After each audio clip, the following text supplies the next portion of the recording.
Three positives for DeMeco Ryans, Sean Payton, Dan Quinn, Brian Flores. Locked On Cardinals. Here we go. You are Locked On Cardinals, your daily Arizona Cardinals podcast. Part of the Locked On Podcast Network, your team every day.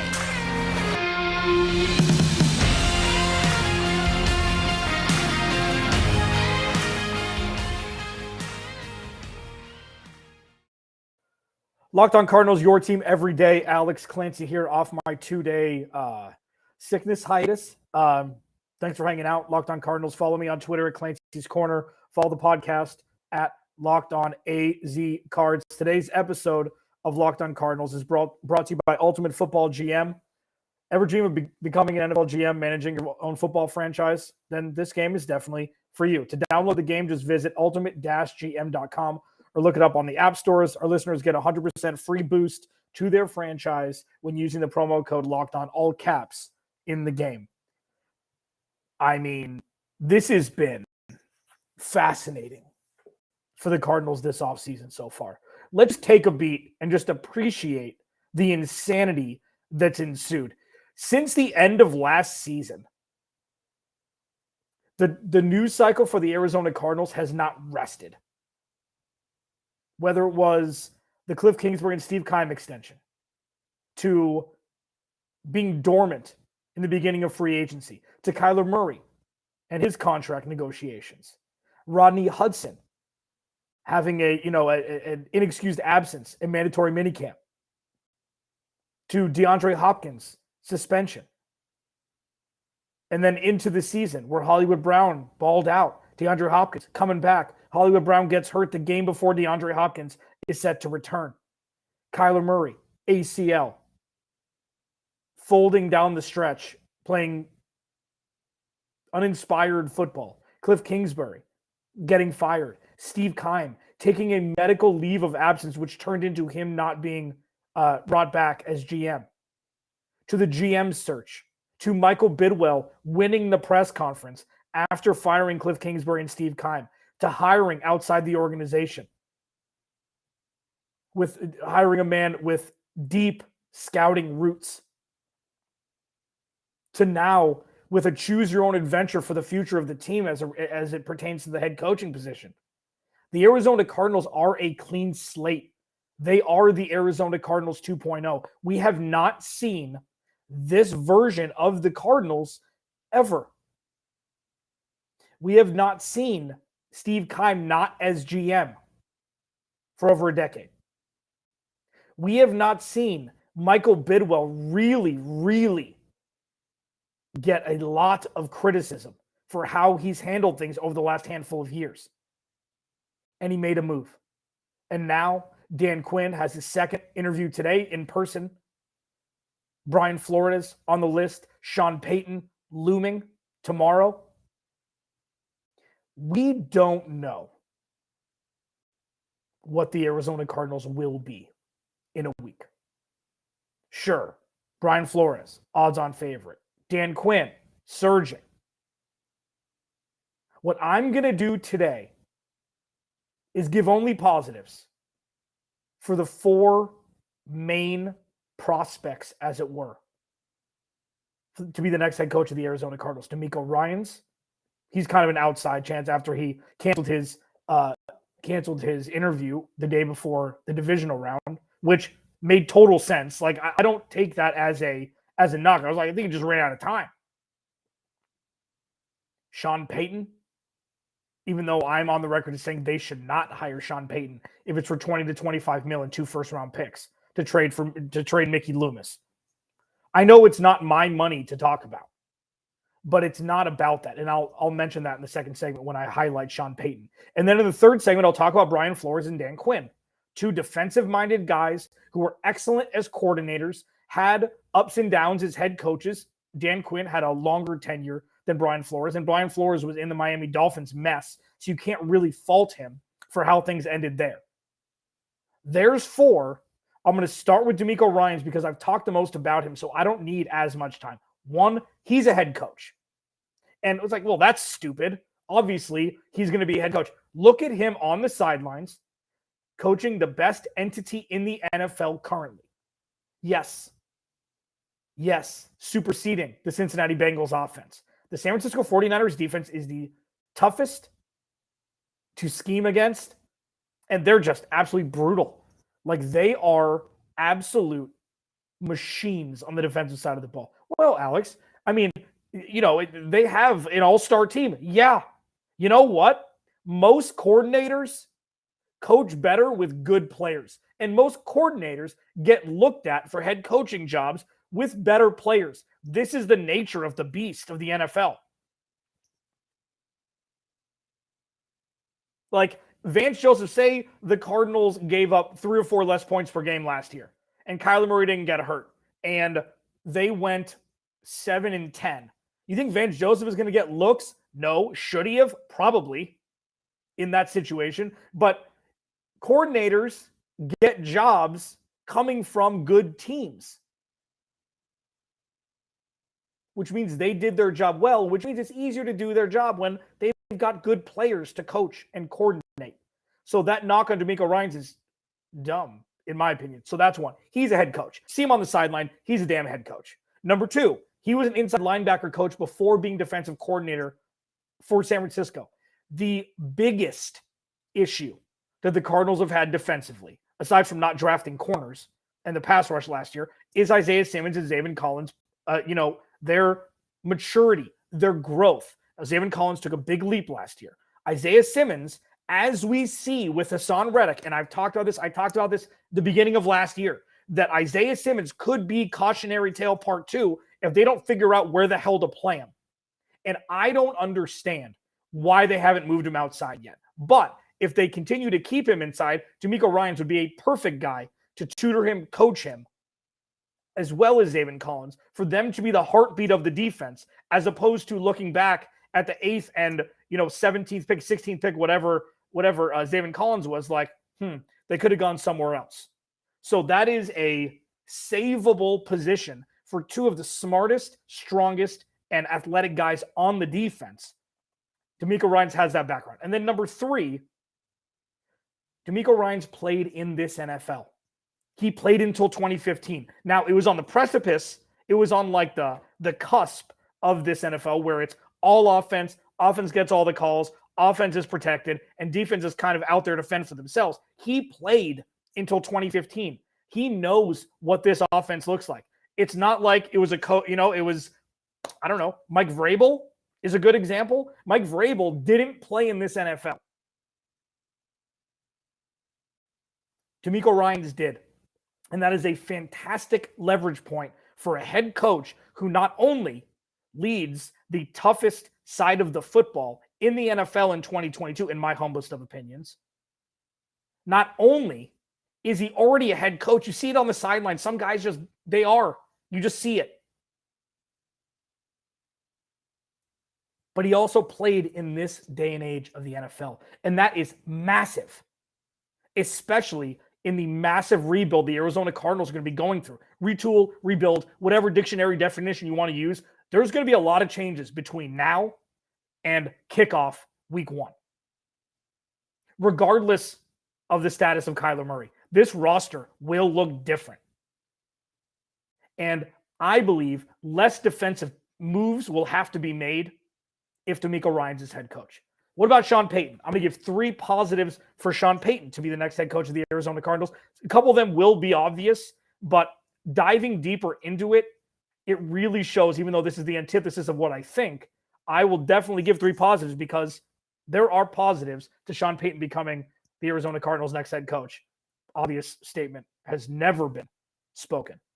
Locked On Cardinals, your team every day. Follow me on Twitter at Clancy's Corner. Please like, subscribe, turn notifications on to the YouTube channel. Just search Locked On Cardinals.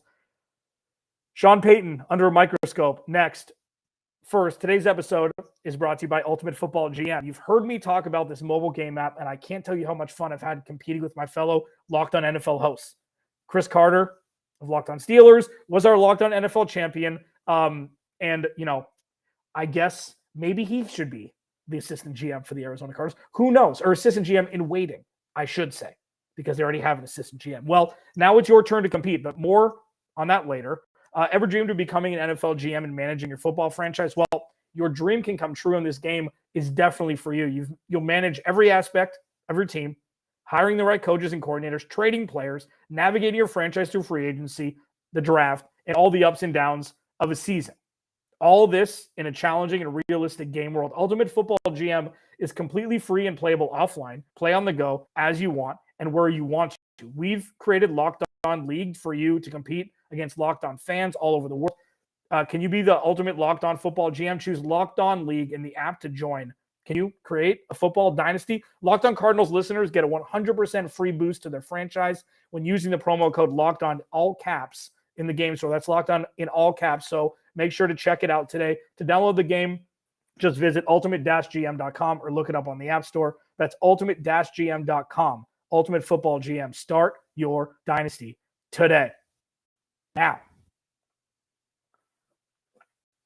Locked On Cardinals, 3 positives for the top 4 candidates, I guess.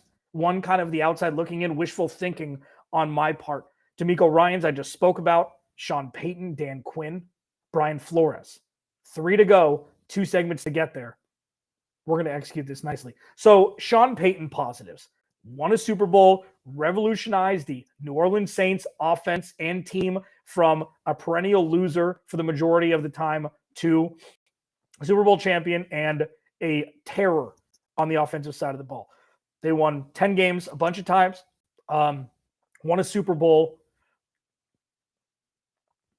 Roby Coleman in, the back of their heads with the no call pass interference. Remember, there was still a minute and a half in that game and overtime. So, they still could have won that game. That wasn't game over. And the Minneapolis Miracle as well. So they had some bad luck in New Orleans. But all in all, the first positive, the obvious one, is that he took a quote-unquote undersized quarterback and he elevated him. Remember, the Chargers chose Phillip Rivers over Drew Brees because they thought his shoulder injury was too much to overcome. Miami chose Dante Culpepper, Drew Brees, ended up in New Orleans, and the rest is history. So that's a positive. He's done it before with a perennially losing franchise with a quarterback who's not 6'4". Okay, so he's done that. Check. We know that. I'm just checking the boxes here. Number 1. Number 2. He's a really good head coach. Like, it's not just, this team had been losing a lot, so now 9 or 10 wins a season, that's a huge bump up, and he did it for a long time. No, he elevated an organization from a pseudo afterthought to an absolute powerhouse. Now, they had some bad years towards the tail end. There was Bountygate. There were things that happened. I mean, it wasn't a perfect tenure as head coach, but Sean Payton is one of the greats, and that's something that carries weight, not only when it comes to opposing teams trying to scheme against their offense, but also it just elevates the status of the Arizona Cardinals. And that sounds really dumb, but it would. It would elevate the status. The Arizona Cardinals haven't had an all-time great head coach who performed and produced. Say Bruce Arians, they had 3 years of 10-plus wins, but Sean Payton would potentially be the best head coach the Arizona Cardinals have ever had. And I know Denny Green, I know that there are guys, but if the Cardinals went on a winning streak with Sean Payton, he would be the best head coach the Arizona Cardinals would have ever had. At least over the last 40 years. So that's 2. He brings status. He elevates the status of the Arizona Cardinals. Sounds dumb, sounds cosmetic, but it's not. And number 3, and this is probably the biggest one, I've talked about this a lot where I've equated it to passive income. The Arizona Cardinals don't have free agency passive income. They don't have free agents that want to come play here, that are pining to come play here, that want to take less money to come play here. Steve Keim did a great job trading for Zach Ertz and DeAndre Hopkins and bringing Marcus Golden back and, all of that. But those were trades. J.J. Watt came, made 20-plus mil a year, really ingratiated himself immediately into the organization. J.J. Watt is one of one. Okay, so that can't really be brought in. Well, J.J. Watt came here and he took a lot of money. He made a lot of money in the process, and J.J. Watt wanted to play here. He wanted to be near his wife. Like, there were extenuating circumstances outside of football, but he still came to work every day, produced. That wasn't an absentee contract by any stretch on J.J. Watt's hands at all. And you wouldn't expect that. That's not how he's wired. Now, there have been players that have come here that have taken a paycheck. I've talked about Terrell Suggs multiple times. 1 year, $7 million. They cut him midseason. He went and won a Super Bowl with Kansas City. That's what you want to avoid. And those are the contracts that the Cardinals have kind of dealt with. Malcolm Butler retired, then went back to New England. Rodney Hudson came back, made a lot of money, but was out for the majority of this season. Like, if Sean Payton were to be the head coach of this team, that free agency passive income would trigger immediately. When he signs that dotted line to be the next head coach of the Arizona Cardinals, if that were to happen, free agents would be lining up already yesterday to come play for Sean Payton. And that's one thing that the Cardinals haven't had. They don't have that passive income regarding free agency. And that's something that we were so close to witnessing. Like, if they would have won a playoff game, if they would have beat the Rams, if they would have won the division and got a home game, like, if they wouldn't have fallen off the cliff in 2021, that was it. That was the catalyst, because they were one of the most exciting teams to watch in football that year. They won a lot of games. Kyler Murray was healthy for the majority of it.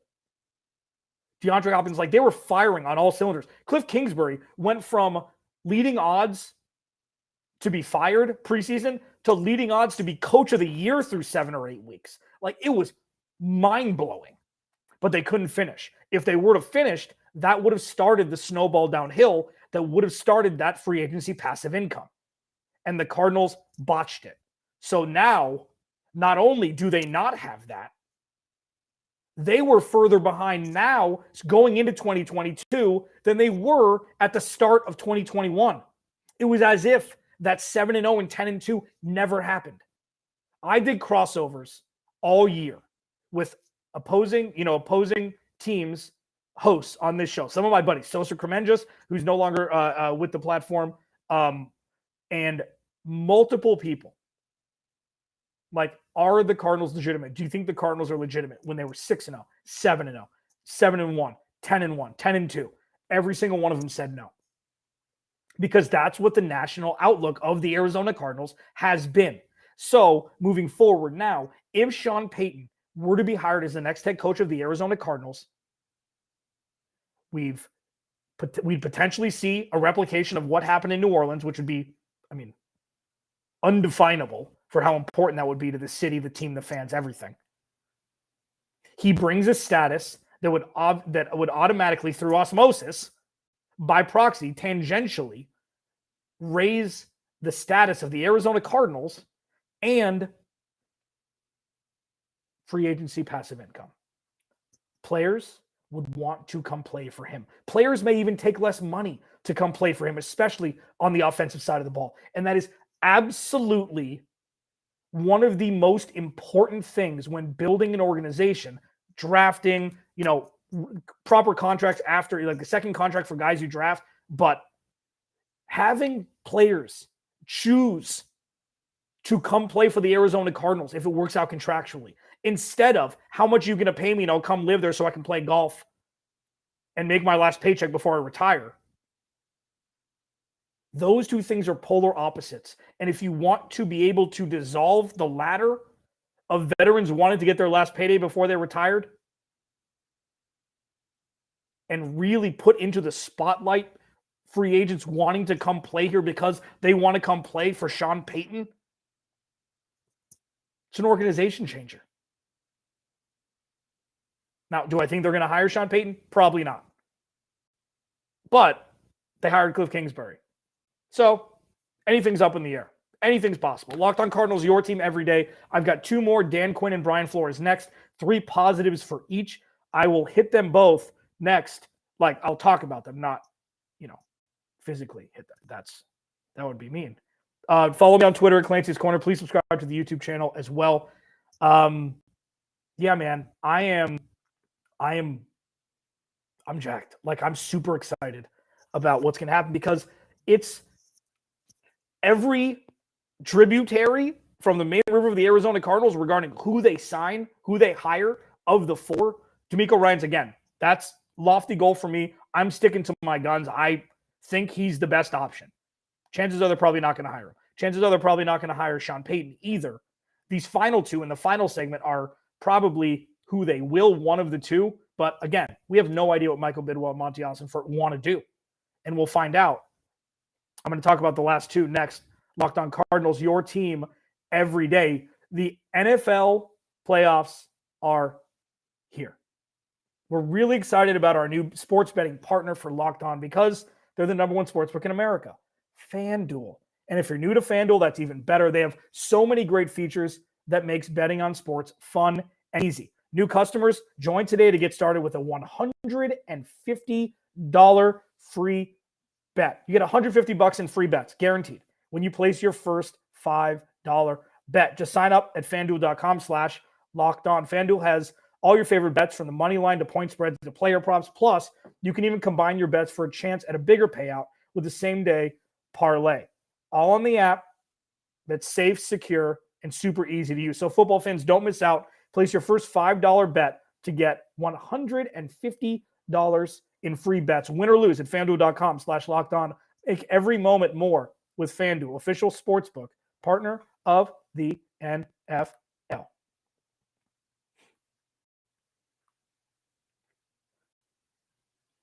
I am just pumped. I'm pumped. Alex Clancy, Locked On Cardinals, because I feel like at this point, before I get to Dan Quinn and Brian Flores, the three positives from each, that they got through the people they should not have hired. And I think that's a massive step forward. I don't think Vance Joseph's right for the job. They need to hire from outside the organization. That's no knock on Vance Joseph, because if they hired Vance Joseph, there's so many worse candidates. Okay, but I just don't think, I think just like Adrian Wilson and Quentin Harris, it's like wrong place, wrong time. Wrong place, wrong time. Like if they fired Steve Keim at the end of last season, Adrian Wilson would have been a perfect fit because it would have fit the narrative of Michael Bidwill never wanting to change. He's turning over multiple new leaves. It's like he's a damn artichoke with a bunch of different leaves. That's terrible. I wish I could take that back. I wish I wasn't doing this live. But it's a completely different organization. I've said it's Arizona Cardinals 2.0. It is a full-fledged tabula rasa, clean slate. And Michael Bidwill is choosing exactly what he wants the future of his organization to look like. And it cannot be with anybody, any tenets from the last regime. It just can't be. And that's unfortunate for VJ. But all in all, the Cardinals, if it's down to these four, really you can't lose. They're varying degrees of winning, but you can't lose. The floor is high. The floor is much higher than it's been. And that's something that needs to be appreciated even now before we know who the hell the next head coach is going to be. I gave my 3 positives for DeMeco Ryans. I gave my 3 positives for Sean Payton. Brian Flores has been the odds-on guy to be the next head coach of the Arizona Cardinals. He's got history in New England, Monti Ossenfort. He was one of the most respected coordinators from Bill Belichick's, coaching staff over the last decade, 15 years. I mean, look at what's happened though. Bill O'Brien, Charlie Weiss, Josh McDaniels hasn't worked out so well for people who have worked for and coached with Bill Belichick. Brian Flores broke that mold. They shot out like a bat out of hell in Miami. Like, oh my goodness. Is Brian Flores going to win Coach of the Year? And then it dissipated towards the tail end. Quarterback play wasn't great there. And then the, Travis Shamockery that was the last season before he got let go. I don't think that was all on him. So the 3 positives. 1, he's a head coach. Just like DeMeco Ryans. Like, he's a head coach. He's a head coach. That's 1. That's a positive. It's not like, oh, let's give this defensive, former head coach, defensive coordinator, defensive assistant in Pittsburgh another shot. That's not it. He deserves a head coaching job.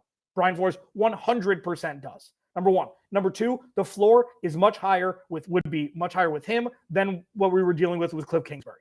I know that having an offensive-minded head coach is the wave now. I know that the majority of coaches left are offensive-minded head coaches. Sean McDermott got left out to dry in the snow game against Cincinnati. I think they just got beat by a better team.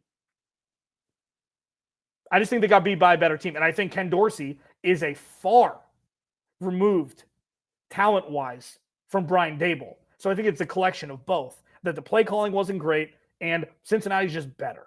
Joe Burrow's just better. So I think that's kind of a misnomer that the defensive-minded head coach they got fired, that lost in the playoffs. I think that they just got beat by a better team. It's not like they gave up 100 points. And then number three, he's rock solid. And when you go into situations like this and you're hiring a new head coach, you got to look for personality traits, obviously, as well as history, as well as coaching record, as well as, how you were as a coordinator, things like that. And I think that's pretty obvious. You look at Brian Flores. Could you see Brian Flores wearing red on the sidelines for the Arizona Cardinals as head coach? Yes. Would it be a bad hire? No.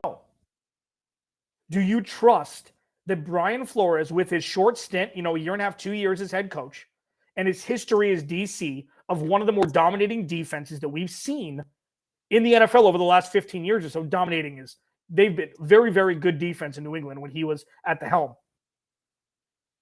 Could be a lot worse. And that's not a backhanded compliment on Brian Flores. That is a testament to Michael Bidwill making a damn change and understanding that what he's done up until this point hasn't been the best. And if they hire Brian Flores, I know that he's not DeMeco Ryans. I know he's not Sean Payton. But you could do a lot worse is a massive compliment to Michael Bidwill. And Brian Flores coming in here, I have immediate trust that he will turn this organization around. What more do you want? He checks the boxes. He didn't get a fair shot in Miami. He didn't.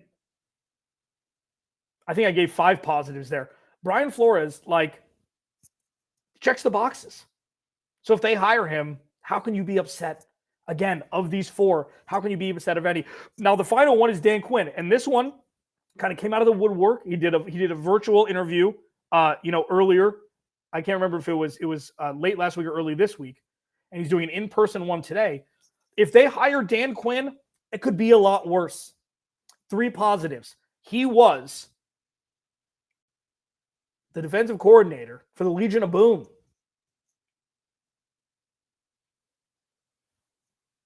Mic drop. 1. Sure. Oh, well, you know what? They had Cam Chancellor and Earl Thomas and Richard Sherman and Bobby Wagner and Cliff Averill. Yeah. Good coaches have good players if you want to win. You don't win in the NFL. This isn't like AAU ball where good coaches can scheme against guys who are bigger, taller or faster, or, whatever. This isn't that. You have to have good players to win games in the NFL. You have to draft well. You have to sign free agents properly. You have to have contractual situations that benefit both the player and the team. All of these things are tenets of winning organizations. And Seattle had that. Russell Wilson may be the one who got the credit. The Legion of Boom and Marshawn Lynch won those games. Russell Wilson was a fantastic game manager at the time, and he was excellent. Okay, that's not taking anything away from him. Dan Quinn was a conductor. He was a DC. Oh, well, it was 10 years ago. Did it not happen? When he went to Atlanta, they were over 500. They made the Super Bowl. They were up 28-3 against the best quarterback of all time. And you want to blame Kyle Shanahan for that one? Sure. That would benefit me. They had New England 3 points with 3 minutes left in the second quarter, or in the third quarter. 3 minutes in the third quarter. Then it went amok. But Dan Quinn is stable. Dan Quinn has won as a defensive coordinator. Dan Quinn was a quarter and 2 minutes, 17 minutes away from winning a Super Bowl as a head coach. Say, well, he didn't finish it. So what does that mean? What does that say? I don't know. When was the last time the Arizona Cardinals had a coach, a head coach, who was in the Super Bowl? 2006? 17 years? It's good experience. And then with Dallas, like, what more do you want to see from Dan Quinn? Like, when I saw they interviewed him initially, I'm like, oh, God, what are we doing here?